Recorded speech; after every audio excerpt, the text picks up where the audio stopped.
नमस्कार, Venus astro में आप सभी का मैं स्वागत करती हूँ। तो हमने अपने चारों त्रिकोण के बारे में जान लिया। आज हम जानेंगे कि आखिर धर्म त्रिकोण, अर्थ त्रिकोण, काम त्रिकोण और मोक्ष त्रिकोण आपके कौन कौन से भावों में आते हैं। तो धर्म त्रिकोण तो मैंने आपको बताया ही है कि फर्स्ट, फिफ्थ और नाइन्थ हाउस में जो भी फर्स्ट और फिफ्थ और नाइन्थ हाउस जो होता है वो हमारा धर्म त्रिकोण का होता है। उसी तरीके से जो सेकंड हाउस हो गया, सिक्स हाउस हो गया और आपका टेंथ हाउस हो गया।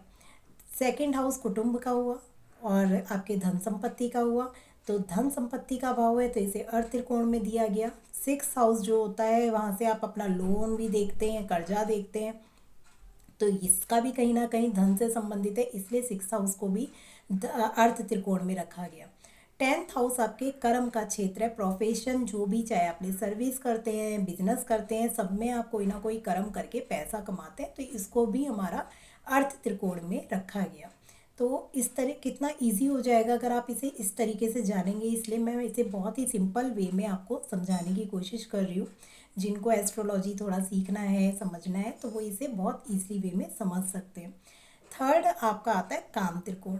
काम त्रिकोण जो कि मैंने बताया इच्छा शक्ति का होता है, त्रिकोण कहा जाता है। और काम से मतलब काम भी करना होता है, कि जैसे हम पराक्रम भी एक तरीके से होता है कि जब आप इच्छा करेंगे किसी चीज़ की तो उस इच्छा के लिए आपको कर्म तो करना ही पड़ेगा। तो वो आता है आपका थर्ड, जो कि हमारा पराक्रम का भी घर कहा जाता है। तो इसीलिए काम को पराक्रम वाला भाव भी दिया गया, यानी आपका थर्ड हाउस। देन आपका जो काम भाव, काम का त्रिकोण है वो आपका आता है सेवेंथ हाउस।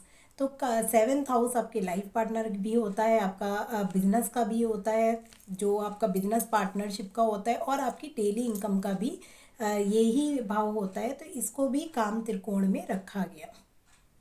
काम त्रिकोण के बाद तीसरा हाउस काम त्रिकोण में आता है आपका इलेवेंथ हाउस, जो कि स्वयं ही इच्छा शक्ति का घर कहा जाता है, लक्ष्मी का स्थान भी कहा जाता है। तो आपकी जितनी भी कामनाएं हैं, वो सारी इच्छा शक्तियाँ वो इसी भाव से पूरी होती हैं। देखा जाता है कि सामने वाले की इच्छा पूरी होगी नहीं होगी, वो सारी आपकी इलेवेंथ हाउस से देखी जाती है। तो आपने देखा कि थर्ड और सेवेंथ एंड आपका इलेवेंथ हाउस, ये तीनों ही काम त्रिकोण में आते हैं।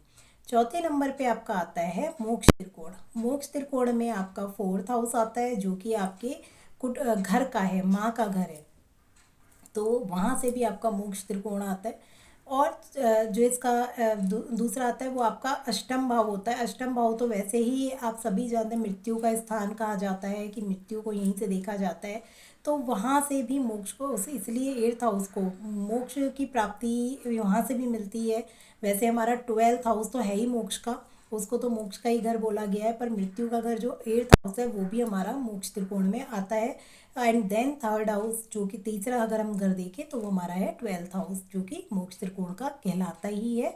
वहाँ अगर केतु बैठ जाए तो ऐसे लोगों को मोक्ष की प्राप्ति होना पूरा बोला गया है, कि अगर केतु उस भाव में है, अकेला बैठा हुआ है, तो ऐसे लोगों को मोक्ष की प्राप्ति हो जाती है, और ये जीवन शायद उनका अंतिम जीवन होता है। ऐसा मैंने सुना है कि केतु मोक्ष कारक ग्रह है, तो वो मोक्ष की प्राप्ति कराता है। परंतु उसमें एक चीज़ ये भी है कि बाकी ग्रहों की, प्लैनेट्स की पोजीशन भी देखी जाती है। केवल केतु को देखकर आप ये नहीं कह सकते कि हाँ इस इंसान को मोक्ष की प्राप्ति हो ही जाएगी। बाकी उसके कर्म भी होते हैं। इस जीवन में अगर उसने बहुत अच्छे कर्म कर लिए और बहुत अच्छा उसने अपना जीवन को साथ लिया, तो डेफिनेटली उसको मोक्ष की प्राप्ति से कोई नहीं रोक सकता, फिर उसको मोक्ष की जरूर प्राप्ति होगी। तो इसी के साथ आपने अपने चारों त्रिकोणों के बारे में जाना कि ये त्रिकोण हमसे कहते क्या हैं, और अगर हम इनको समझ लें तो हम अपनी लाइफ में समझ सकते हैं कि आखिर हमारे लाइफ में पैसा आना कहाँ से है, किस चीज़ में हमें आगे बढ़ना है, धर्म में, अर्थ में, काम में या मोक्ष में। तो आगे हम और चीज़ें ऐसी इंटरेस्टिंग जानेंगे और समझेंगे कि आखिर हमारी एस्ट्रोलॉजी हमसे और क्या क्या कह सकती है। नमस्कार।